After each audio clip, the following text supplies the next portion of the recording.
శ్రీ గురుభ్యో నమః. ఈనాటి పంచాంగం కార్యక్రమానికి స్వాగతం. రాశి ఫలితాల్ని గమనిద్దాం. ముందుగా మేషరాశి వారికి.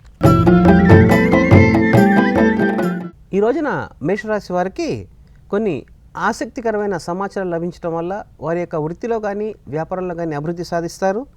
అయితే వీరికి ఉద్యోగ ప్రయత్నాలు ఏవైతే ఉన్నాయో దాంట్లో స్వల్పంగా అవరోధాలు వచ్చినా చివరికి సఫలం చెందే అవకాశాలు అధికంగా కనిపిస్తున్నాయి. షష్టంలో చంద్రుడు ఉండటం వల్ల కొద్దిగా మానసిక అశాంతి ఉంటుంది కాబట్టి వీలైనంత వరకు కొంచెం ఆచితూచి నిర్ణయాలు తీసుకోండి. ఆ తర్వాత రాశి వృషభం. ఈ రోజున ఈ వృషభ రాశి వారికి కుటుంబ సభ్యులతో స్వల్పంగా మాట పట్టింపులు వచ్చినా అన్ని విధాలుగా శ్రేయస్కరంగా ఉంటుంది. విందులు వినోదాలతో కాలక్షేపం చేసే అవకాశాలు బాగా అధికంగా కనిపిస్తున్నాయి. మీ సంతానం యొక్క పురోభివృద్ధి కూడా ఈ రోజున చాలా బాగుంటుంది. వారికి సంబంధించినంత వరకు ఉద్యోగ ప్రయత్నాలు కానీ లేక నూతన వాహనం కొనుగోలు ప్రయత్నాలు కానీ ఈ రోజున ఫలిస్తాయి. తర్వాత రాశి మిథునం. ఈరోజు మిథున రాశి వారికి స్వల్పంగా అనారోగ్య సూచనలు ఉన్న మిగతా కార్యక్రమాల్లో కానీ ఉద్యోగాల్లో కానీ వృత్తిలో కానీ ఇటువంటి ఆటంకాలు రావు. వారికి చాలా అనుకూలంగా ఉంటుంది. అయితే వీలైనంత వరకు మానసిక అశాంతి కొంచెం ఉన్నా కూడా ధైర్యంగా ముందరికి వెళ్ళండి. అంతే తప్పితే మనసు బాగాలేదని చెప్పి కార్యక్రమాలని మీరు డిలే చేసుకోవడం వల్ల ఇబ్బంది పడే అవకాశాలు కనిపిస్తాయి. కాబట్టి వీలైనంత వరకు దైవ దర్శనం చేసుకుని మీ కార్యక్రమాలని సజావుగా పూర్తి చేసుకోండి. ఆ తర్వాత రాశి కర్కాటకం. ఈ రోజున కర్కాటక రాశి వాళ్ళు ఏదైనా పోటీ పరీక్షల్లో కానీ లేక ఇంటర్వ్యూస్లో కానీ మంచి విజయం సాధించేందుకు అవకాశం కనిపిస్తుంది. ఊహించని మీకు విజయం లభించడంతో చాలా ఆనందంగా ఉండే అవకాశాలు అధికంగా కనిపిస్తున్నాయి. ఆర్థిక పరంగా కూడా మంచి ప్రగతి సాధించేందుకు మంచి లాభాలు పొందేందుకు మీకు అవకాశం కనిపిస్తోంది. అలాగే నూతన కార్యక్రమాలకి శ్రీకారం చుట్టే అవకాశాలు కూడా ఈ రోజున కర్కాటక రాశి వారు చేస్తారు. తర్వాత రాశి సింహం. ఈ రోజున ఈ యొక్క సింహరాశి వారికి మీ యొక్క స్నేహిత వర్గం నుంచి కానీ దూర ప్రాంతపు బంధువుల నుంచి కానీ మీకు ఒక కీలక సమాచారం మీకు అందుబాటులోకి వస్తుంది. తద్వారా వ్యాపార పరంగా మీకు ఊహించని విధంగా లాభాలు చేకూరే అవకాశాలు అధికంగా కనిపిస్తున్నాయి. అయితే ఆస్తి వివాదాలు కనుక ఏమన్నా కనుక ఉంటే దానికి సంబంధించినంత వరకు ఈరోజు పరిష్కార మార్గం లభించడం కానీ లేదా మీకు సంబంధించినంత వరకు ఏదైనా దానికి మధ్యలో అగ్రిమెంట్ చేసుకోవడానికి కానీ అంటే గొడవలు లేకుండా అగ్రిమెంట్ చేసుకోవడానికి ఈరోజు అనుకూలంగా ఉంటుంది. అవుట్ ఆఫ్ కోర్ట్ సెటిల్మెంట్ చేసుకోవడానికి ఈ రోజున ఈ యొక్క సింహరాశి వారికి ఆస్తిపరంగా అట్లాంటి తగాదాలు ఏమైనా ఉంటే ఈ రోజున వాళ్ళు తప్పనిసరిగా పరిష్కారం చేసుకోవచ్చు. ముఖ్యమైన కార్యక్రమాల్లో మీకు ఎటువంటి ఆటంకాలు రాకుండా ముందరికెళ్ళే అవకాశాలు కనిపిస్తున్నాయి. అయితే ఈ యొక్క సింహరాశిలో ఉన్న వ్యాపారవేత్తల్లో ప్రత్యేకించి ఏదైనా ఆటోమొబైల్స్ డీల్ చేసేవారికి కానీ లేక మిషనరీ స్పేర్స్ డీల్ చేసేవారికి కానీ వ్యాపారపరంగా స్వల్పంగా నష్టాలు వచ్చే అవకాశాలు కనిపిస్తున్నాయి. తర్వాత రాశి కన్య. ఈ రోజున కన్యా రాశి వారికి జన్మరాశిలో ఉన్న చంద్రుడు మీకు మృష్టాన్న భోజనం ఇష్టభోజన ప్రాప్తి చేసినా కూడా మీకు సంబంధించినంత వరకు సన్నిహితులతో స్వల్పంగా వివాదాలు వచ్చే అవకాశాలు కనిపిస్తున్నాయి. కాబట్టి మాట్లాడే సమయంలో వాక్కుని నియంత్రణలో ఉంచుకుంటే కనుక ఈ యొక్క కన్యా రాశి వారికి అనుకూలంగా ఉంటుంది. అంతే తప్పితే వివాదాల జోలికి వెళ్తే కనుక ఈ రోజున మీకు అంతగా బాగాలేదు. కాబట్టి వీలైనంత వరకు కోపాన్ని అదుపులో ఉంచుకుంటే కనుక ఈ రోజున కన్యా రాశి వారికి శ్రేయస్కరం. స్వల్పంగా ఆరోగ్యం కూడా కొంచెం ఇబ్బంది పెట్టే అవకాశాలు కనిపిస్తున్నాయి. దానికి సంబంధించినంత వరకు తగిన జాగ్రత్తలు తీసుకోవాల్సిందిగా సూచన. అలాగే దైవ దర్శనం వైపు మీరు మొగ్గు చూపే అవకాశాలు అధికంగా ఉన్నాయి. దాని గురించి ధనం కూడా ఎక్కువగా వ్యయం చేస్తారు. తర్వాత రాశి తుల. ఈ రోజున తులారాశి వారికి కుటుంబ సభ్యులతో కానీ లేక సన్నిహిత వర్గం నుంచో కానీ స్వల్పంగా మాట పట్టింపులు వచ్చే అవకాశాలు కనిపిస్తున్నాయి. అది కూడా ఉద్యోగ ప్రయత్నం గురించి కానీ లేక ఏదైనా వాహనం కొనుగోలు గురించి కానీ ఇట్లాంటి వీటిలో కొంచెం వివాదాలు వచ్చే అవకాశాలు కనిపిస్తున్నాయి. కాబట్టి సామరస్యంగా చూసుకుని పరిష్కరించుకుంటే అన్ని విధాలుగా శ్రేయస్కరంగా ఉంటుంది. అలాగే ఏదైనా వైద్యశాలలు ఎవరైతే అంటే హాస్పిటల్స్ మేనేజ్మెంట్ చేసేవారికి హాస్పిటల్స్ ఇన్ఛార్జెస్కి ఈ రోజున కొంచెంగా మాట పట్టింపులు కానీ లేక వారికి సంబంధించిన వరకు చార్జ్ షీట్స్ కానీ మెమోస్ కానీ వచ్చే అవకాశాలు కనిపిస్తున్నాయి. తర్వాత రాశి వృశ్చికం. ఈ రోజున వృశ్చిక రాశి వారికి నిరుద్యోగులకి ఈ రోజున ఉద్యోగావకాశాలు కొంచెం మెరుగవుతాయి. దానికి సంబంధించిన మార్గం దొరికేందుకు అవకాశం ఎక్కువగా ఉంది. ఎవరో ఒక వ్యక్తులు వచ్చి మీకు సహాయం చేయటం కానీ పలానా చోట మీకు ఉపయోగకరంగా ఉంటుంది, అటు సైడ్ వెళ్ళండి అని చెప్పడం కానీ చదువని చేయటం వల్ల మీకు కొంచెం ధైర్యం వచ్చే అవకాశాలు అధికంగా కనిపిస్తున్నాయి. అయితే వృత్తిలో మీరు చేపట్టిన వృత్తిలో కానీ, వ్యాపారంలో కానీ, అలాగే ట్రేడింగ్ చేసే సమయంలో కానీ కొంచెం జాగ్రత్తగా వ్యవహరించండి. ట్రేడింగ్ చేసే ఎవరైతే ఉంటారో అంటే షేర్ ట్రేడింగు ఇట్లాంటివి చేస్తే కనుక ఈ రోజున నష్టాలు వచ్చే అవకాశాలు అధికంగా కనిపిస్తున్నాయి. కాబట్టి షేర్ ట్రేడింగ్లో దూరంగా ఉంటాం, లేక షేర్ ట్రేడింగ్లో తక్కువ పెట్టుబడి పెట్టండి. తప్పనిసరిగా చేయవలసి వస్తే మాత్రం మీరు పెట్టుబడి పెట్టాల్సిన దాంట్లో కేవలం 20%, 30% మాత్రం పెట్టుబడి పెట్టండి. తద్వారా నష్టాల్ని నివారించుకోవచ్చు. తర్వాత రాశి ధనస్సు.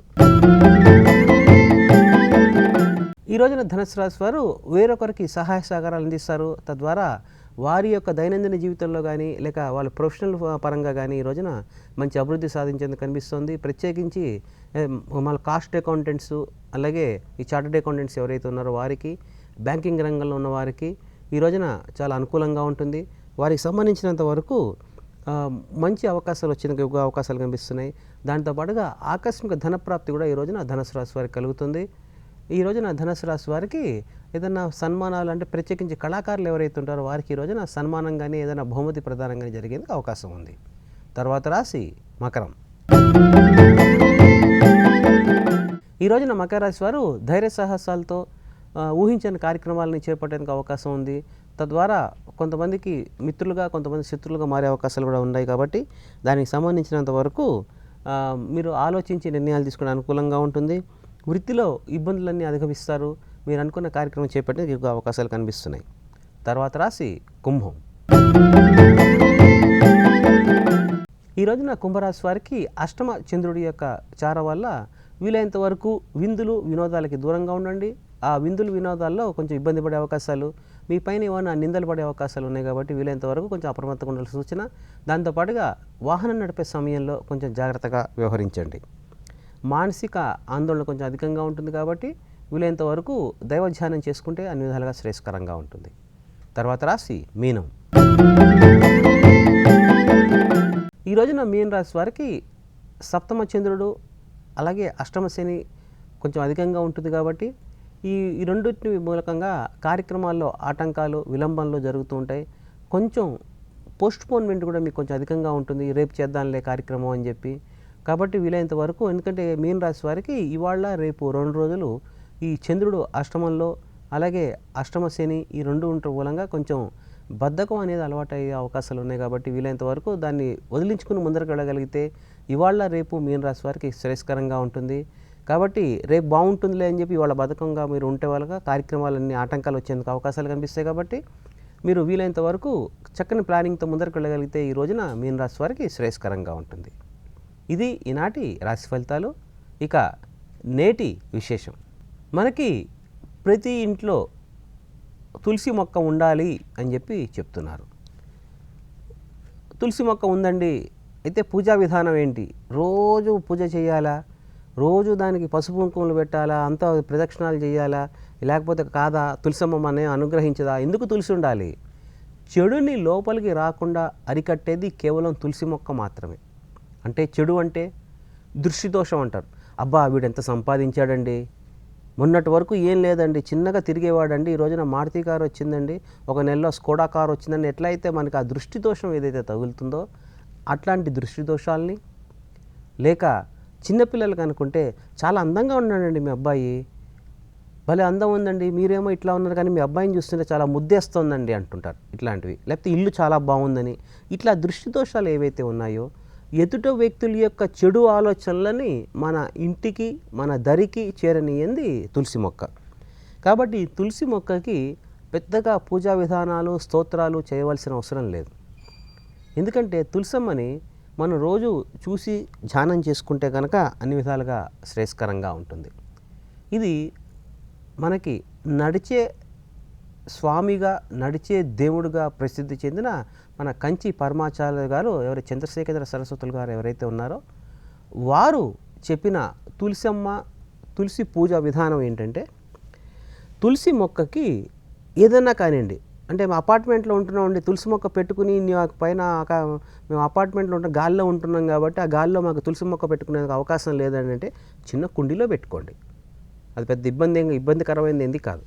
కాబట్టి ఆ కుండీలోనే స్వల్పంగా నీళ్లు పోయండి. అయితే తులసి మొక్క ఎక్కడ పెట్టాలని కూడా మనకి దీని గురించి వివాదాలు చాలా ఉన్నాయి. ఇంటి ముందర పెట్టాలని ఒకళ్ళు, ఇంట్లోంచి తలుపు తీయంగానే వాకిట్లో ఉండాలని ఒకళ్ళు, ఇట్లా రకరకాలుగా వినిపిస్తుంది. కాబట్టి ఎప్పుడైతే సింహద్వారం ఉంటుందో సింహద్వారానికి పూర్వం మనకి సింహద్వారం నుంచి లోపల ఎందరో వసారా తర్వాత ఒక హాల్ తర్వాత ఒక చిన్న వరండా లాంటిది, దొడ్డి లాంటిది ఉండేది. అంటే బ్యాక్ యార్డ్ అంటున్నాం ఇప్పుడు కొత్తగా మనం. ఆ బ్యాక్ యార్డ్లో ఈ తులసమ్మ ఉండేది. కాబట్టి ఇప్పుడు బ్యాక్ యార్డ్సే అసలు లేవు, ఫ్రంట్ యార్డు లేదు, ముందర వెనక ఎక్కడ స్థలం లేకుండా అపార్ట్మెంట్స్ కట్టేస్తున్నారు. కాబట్టి వీలైనంత వరకు మీ బాల్కనీలో పెట్టుకునే ప్రయత్నం చేయండి. ఆ బాల్కనీలో పెట్టుకున్న ఈ తులసి మొక్క ఏదైతే ఉన్నదో ఆ తులసి మొక్కకి స్వల్పంగా నీళ్లు పోసేసి, కొంచెం అంటే మీకు ఎక్కువ ఇబ్బందికరంగా లేకుండా, ఏ పూజా విధానం అట్లాగే చెప్పారు, అంతే తప్పితే రోజు పూజ చేయమన్నారు కదా అని ఇబ్బంది పడి పూజ చేయమని చెప్పి ఏ దేవుడు కానీ ఏ స్వామీజీ కానీ చెప్పలేదు. కాబట్టి వీలైనంత వరకు తులసి మొక్కకి స్వల్పంగా నీళ్లు పోసేసి కుంకుమ ఒకటి పెట్టి తులసి మొక్కకి, అంటే తులసి కోట కనుక ఉంటే ఆ కోటకి కుంకుమ పెట్టడం, తులసమ్మ కాండానికి మనం పెట్టడం. కాబట్టి ఒక అమ్మవారిగా భావిస్తున్నాం, ఒక ముత్తైదుగా భావిస్తాం. కాబట్టి ఆ తులసి మొక్కని ఆ కాండానికి కొంచెం పసుపు కుంకుమ పెట్టడం.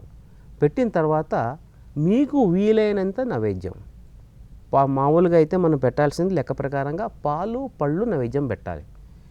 పాలు పళ్ళు లేకపోతే మీరు ఏవైతే తినగలుగుతారో, డ్రై ఫ్రూట్స్ కానీ, లేకపోతే చక్కెర కానీ, లేకపోతే కలకండ కానీ, మిశ్రీ అంటూ ఉంటాం, చిన్న చిన్న స్ఫటికాల్లాగా ఉంటే క్రిస్టల్స్లా ఉన్న పటిక బెల్లం, అది కానీ ఏదైనా సరే కొంచెం నైవేద్యం పెట్టి హారతి ఆ తులసి మొక్కకి ఇచ్చిన తర్వాత ఆ తులసి మొక్క చుట్టూరా 3 సార్లు ప్రదక్షిణం చేయాలి. ఇది చాలా ముఖ్యమైనది.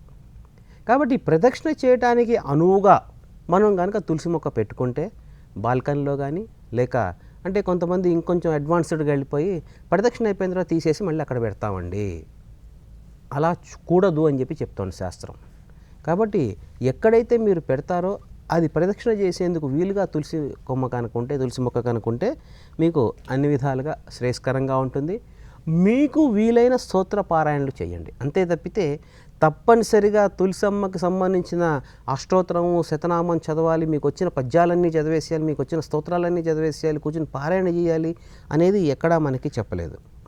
కాబట్టి అంతా ప్రదక్షిణాలు అయిపోయిన తర్వాత మీకు పూజ చేసుకోవాల్సిన స్తోత్రాలు ఏవైనా కనుకుంటే అవి తులసమ్మ ఎదురకుండా కూర్చుని పారాయణ చేయటం, ప్రత్యేకించి స్త్రీలు కానీ పురుషులు కానీ ఎవరైనా చేయొచ్చు. కాబట్టి స్త్రీలు చేస్తే కనుక కుటుంబం బాగుంటుంది, పురుషులు చేస్తే కనుక వారు బయటికి వెళ్ళేటప్పుడు ఆనందంగా వెళ్తారు, మళ్ళీ ఆనందంగా లోపలికి వస్తారు. ఇంతే తప్పితే దీనికి వీళ్ళు చేయకూడదు వీళ్ళు చేయొచ్చు అనేది ఏమీ లేదు. అయితే శుక్రవారము, ఆదివారము, ఏకాదశి, అమావాస్య, పౌర్ణమి రోజుల్లో ఎటువంటి పరిస్థితుల్లో తులసి ఆకులు కొయ్యకూడదు.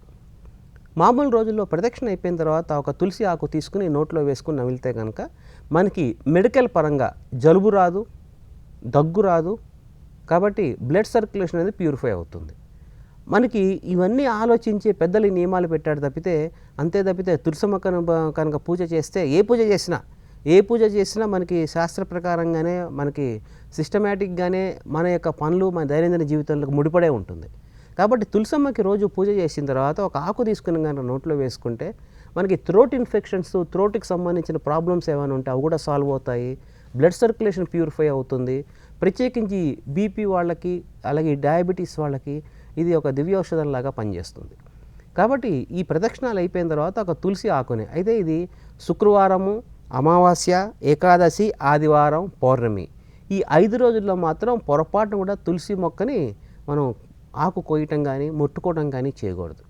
అలాగే ఏదన్నా పితృకర్మలు వచ్చినాయి, శ్రాద్ధాలు లేకపోతే మాసికాలు ఇట్లాంటివి వస్తే కనుక అవి ఎప్పుడు వచ్చినా తప్పనిసరిగా తులసమ్మ యొక్క ఇది మనకు కావాలి. అంతే కాబట్టి అది ఆదివారం వచ్చినా, ఏకాదశి వచ్చినా, అమావాస్య నాడు వచ్చినా పితృకర్మలకి మాత్రం తప్పనిసరిగా తులసి యొక్క మొక్కని కానీ లేక తులసి ఆకుల్ని కానీ తప్పనిసరిగా కోసుకోవచ్చు.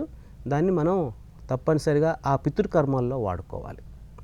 కాబట్టి ఇలా తులసి అత్యంత ప్రాధాన్యమైంది. కాబట్టి మీరు దేవతా స్తుతులు చదివేటప్పుడు కూడా వీలైందా, మీ నోరు తిరిగిందా స్పష్టంగా తెలుగులో ఒత్తులతో పలకండి. మీకు అలవాటు కాలేదు, కేవలం ఇప్పుడు మనకి అందరికీ సెల్ ఫోన్స్ వచ్చేసినాయి, MP3లు MP4లు ఏవేవో వచ్చినాయి. కాబట్టి చెవులో పెట్టుకోండి, వినండి. అంతే తప్పితే అస్పష్టంగా తెలియకుండా, ఎందుకంటే మొన్న ఒక ఛానల్ ఏదో చూశాను, శుద్ధాయ అని పలకాలి, శుద్ధాయ శుద్ధాయ అని చెప్పి అన్నాడు ఆయన శివుడు స్తోత్రం గురించి. కాబట్టి ఇలా మంత్రాలు టీవీలో చెప్పడం కానీ ఇవన్నీ నిషిద్ధం అని చెప్పి, కాబట్టి స్తోత్రాలు కానీ లేక మంత్రాలు కానీ మీకు సంబంధించిన దేవతకు సంబంధించిన ఏదైనా సరే స్పష్టంగా పలకగలిగితే పలకండి, లేకపోతే కనుక కేవలం ఆ శ్రవణం ద్వారా ఆ యొక్క అనుభూతిని పొందవచ్చు. దాన్ని మనం సొంతం చేసుకుందాం. తులసి మొక్కని తప్పనిసరిగా ఇంటి పెరట్లో కనుక పెట్టుకుంటే మనకు సంబంధించినంత వరకు మన ఆరా అంటాం మనం, ఆ ఇంటికి సంబంధించిందంతా, దానికి సంబంధించిన చెడు ఏదైతే ఉంటుందో, ఈవిల్ ఫోర్సెస్ ఏవైతే ఉంటాయో అవన్నీ బయటికి వెళ్ళిపోతాయని చెప్పి పెద్దలు శ్రీ శ్రీ చంద్రశేఖర సరస్వతి గారు చెప్పారు. దాన్ని ఒక్కసారి మనం స్మరించుకునేందుకు అవకాశం కలిగింది. కాబట్టి రేపటి పంచాంగ కార్యక్రమంలో కలుసుకుందాం. స్వస్తి. సర్వే జన సుఖినో భవంతు.